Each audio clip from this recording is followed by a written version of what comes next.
Romans 3.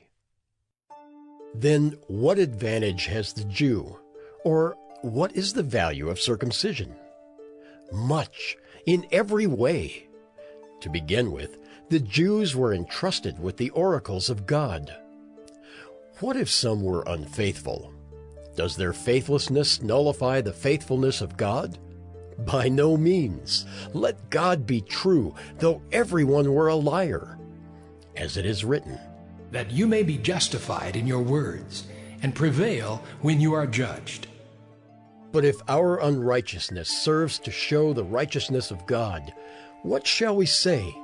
That God is unrighteous to inflict wrath on us? I speak in a human way. By no means. For then how could God judge the world? But if through my lie God's truth abounds to his glory, why am I still being condemned as a sinner? And why not do evil that good may come? As some people slanderously charge us with saying, their condemnation is just. What then? Are we Jews any better off? No, not at all. For we have already charged that all, both Jews and Greeks, are under sin, as it is written. None is righteous, no, not one. No one understands. No one seeks for God. All have turned aside. Together they have become worthless. No one does good, not even one.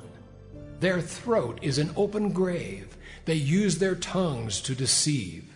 The venom of asps is under their lips. Their mouth is full of curses and bitterness. Their feet are swift to shed blood. In their paths are ruin and misery, and the way of peace they have not known. There is no fear of God before their eyes. Now, we know that whatever the law says, it speaks to those who are under the law, so that every mouth may be stopped, and the whole world may be held accountable to God. For by works of the law, no human being will be justified in his sight, since through the law comes knowledge of sin. But now the righteousness of God has been manifested apart from the law. Although the law and the prophets bear witness to it, the righteousness of God through faith in Jesus Christ for all who believe. For there is no distinction, for all have sinned and fall short of the glory of God, and are justified by his grace as a gift through the redemption that is in Christ Jesus, whom God put forward as a propitiation by his blood to be received by faith.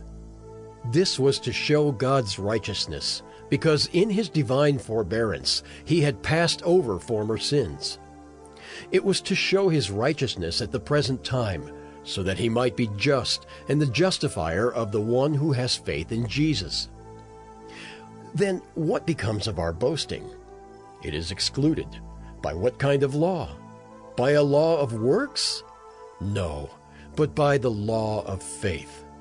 For we hold that one is justified by faith apart from works of the law. Or is God the God of Jews only?